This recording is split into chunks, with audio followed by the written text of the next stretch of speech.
E a intimação feita pelo ministro Alexandre de Moraes para o X indicar um representante legal no Brasil repercutiu na mídia internacional. Ao noticiar a ameaça de Moraes, o jornal americano Wall Street Journal afirmou, abre aspas, o ultimato marca uma nova escalada em uma situação já tensa entre a mais alta corte do Brasil e o X, fecha aspas. Na Europa, o francês Le Monde classificou Moraes como um famoso juiz da Suprema Corte do Brasil e lembrou que Musk acusou o ministro do STF de ter ameaçado prender legal da plataforma no Brasil, algo que a rede social considera uma forma de censura. A agência de notícias do Catar, Al Jazeera, lembrou que Moraes ordenou a suspensão de mais de 100 contas no X nos últimos anos, incluindo algumas de apoiadores do ex-presidente Jair Bolsonaro. 100? Oi? 100 contas? 100 contas, sim. Tá bem de deixa eu trazer que tem mais aí. Aqui. Tá bem de correspondente esse jornal aí. A emissora de TV americana ABC News também deu espaço para o assunto. Abre aspas. Como um juiz brasileiro pode suspender o X em algumas horas, fecha aspas. Deixa eu passar aqui para o Consta, porque tem muitos veículos repercutindo essa notícia, Consta. Enfim, o Brasil virou assunto global aí com essa decisão do ministro Moraes de banir a rede no Brasil. Sim, e motivo de perplexidade e de chacota em alguns casos, né? Porque o Elon Musk também provocou, mostrando justamente esse aspecto, né, pitoresco aí do Alexandre de Moraes, como Valdemorte e por aí vai. Então, muita gente está se dando conta que o Brasil já não tem mais democracia e o alerta em ano eleitoral nos Estados Unidos é cuidado, que a esquerda que não respeita a liberdade de expressão, que cria pretextos falsos, como nenhum direito é absoluto, eles querem a liberdade de ofender e agredir, espalhar ódio, mentira e blá blá blá, que isso, na prática, serve para avançar com a tirania, com a censura. Então, os americanos estão atentos.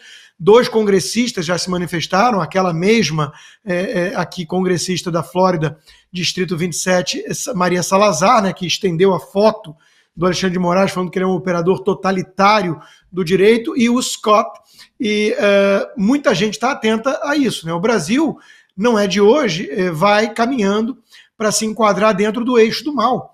Essa que é a verdade. Muita gente cobra do governo Joe Biden uma posição, uma vez que o governo Joe Biden, como ficou público, né, ele agiu para, de alguma forma, interferir na eleição, mandar recado a militares e coisa e tal. Então, os republicanos estão cobrando uma postura do governo Joe Biden, uma vez que o Brasil hoje virou vassalo da China, cachorrinho da Rússia e do Putin e parceirão do Irã. Né? Então, é o eixo do mal. E não é por acaso que nós estamos inseridos nesse contexto dessa lista nefasta de países onde o X é perseguido e não tem operação em representante. Né? Então, é impressionante que a turminha tucana de mercado, eu volto a insistir nisso, porque a gente tem que lembrar, né, que Armínio Fraga, que João Amoedo, que esse pessoal todo fez o L para salvar a democracia. Esse pessoal está em silêncio. Esse pessoal não está vindo a público dizer que vai comparecer no 7 de setembro, que é uma coisa suprapartidária, e que não está mais compactuando com esse tipo de censura e perseguição e tirania. Eles estão, pelo visto, muito confortáveis com o Brasil dentro do eixo do mal e virando motivo de perplexidade e chacota perante o resto do mundo. Bom, a gente já segue nesse assunto, mas como o Augusto tinha mencionado o texto do Guzzo dessa semana, que estampa, inclusive, a capa da nossa edição digital, vou até pedir para a gente exibir aí na tela, a fonte do mal. O STF deu a si próprio o poder ilegal de substituir as leis do país pelas convicções, os interesses ou os desejos dos ministros.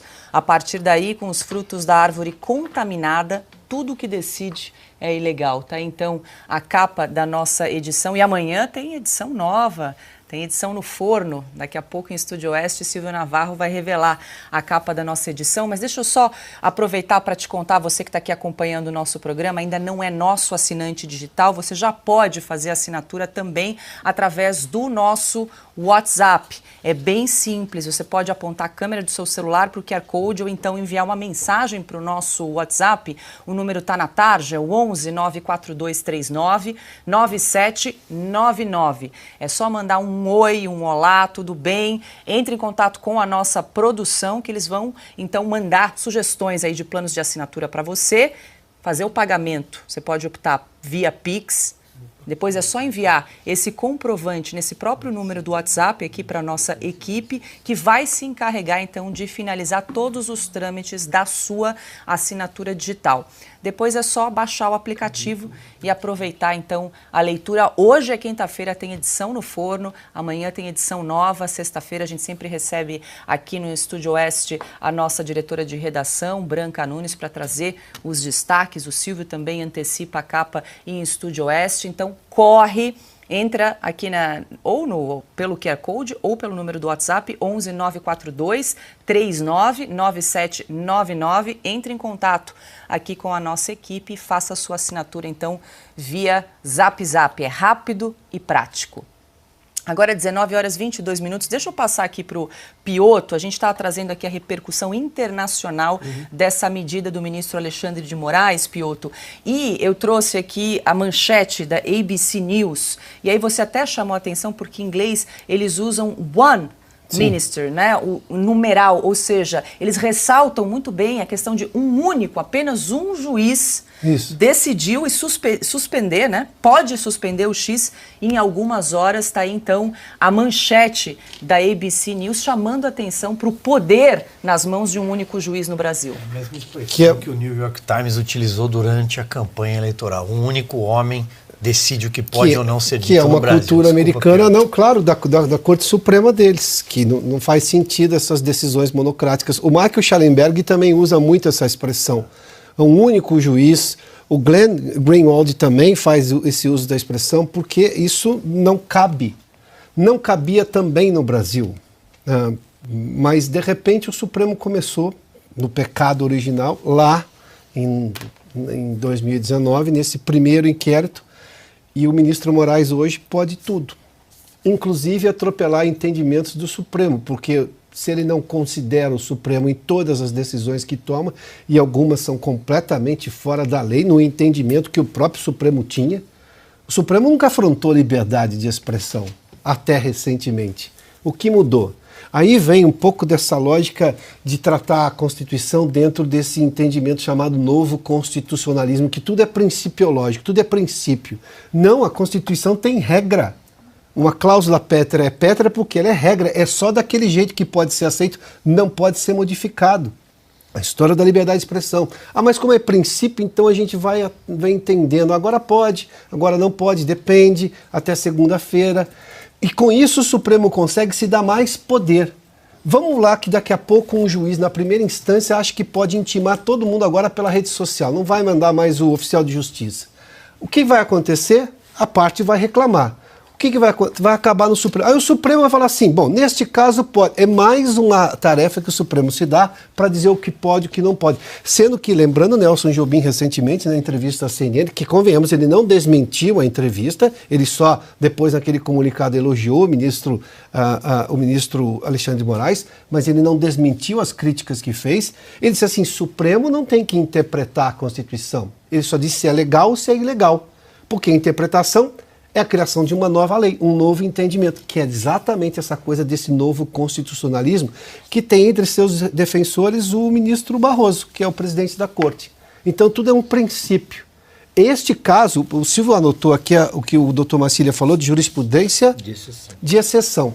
Por exemplo, essa coisa que o entendimento do próprio Alexandre de Moraes, não, pode intimar por rede social, é uma jurisprudência de exceção que eles vão falar que agora vale. Mas aí todo juiz vai poder usar? Não, aí depende do entendimento do Supremo. De novo, mais uma coisa que o Supremo vai dizer se pode, se não pode.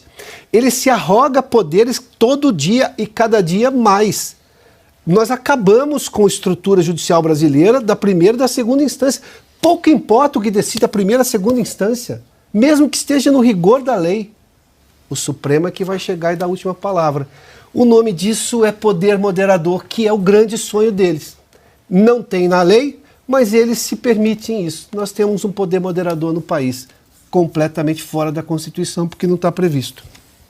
Olha só, Ana Paula Henkel aqui nos brindando na audiência, já mandou vários prints mostrando que a repercussão realmente é global, trouxe também a repercussão na Reuters, AP News, Al Jazeera, já falamos também, Wall Street Journal, The New York Times. Obrigada, Ana, a gente está aqui acompanhando em tempo real e fazendo todas as atualizações aqui do caso. Deixa eu trazer a repercussão aqui no Brasil, porque deputados da oposição também comentaram nas redes sociais a intimação de Moraes e o risco da Rede X ser retirada do ar. Marcel Van Hatten classificou o ministro como imoral, pequeno e desprezível. Bia Kicis usou a palavra censura e orientou os usuários do microblog a baixar aplicativos de VPN para continuarem acessando a plataforma. Gustavo Gayer aproveitou o assunto para convocar os seguidores para a manifestação que ocorrerá no dia 7 de setembro na Avenida Paulista, em São Paulo, para pedir o impeachment de Moraes. Aí, Silvio, acho que os brasileiros vão ouvir falar muito de VPN nos próximos dias, se realmente esse banimento do X se concretizar aí por parte do ministro Alexandre de Moraes.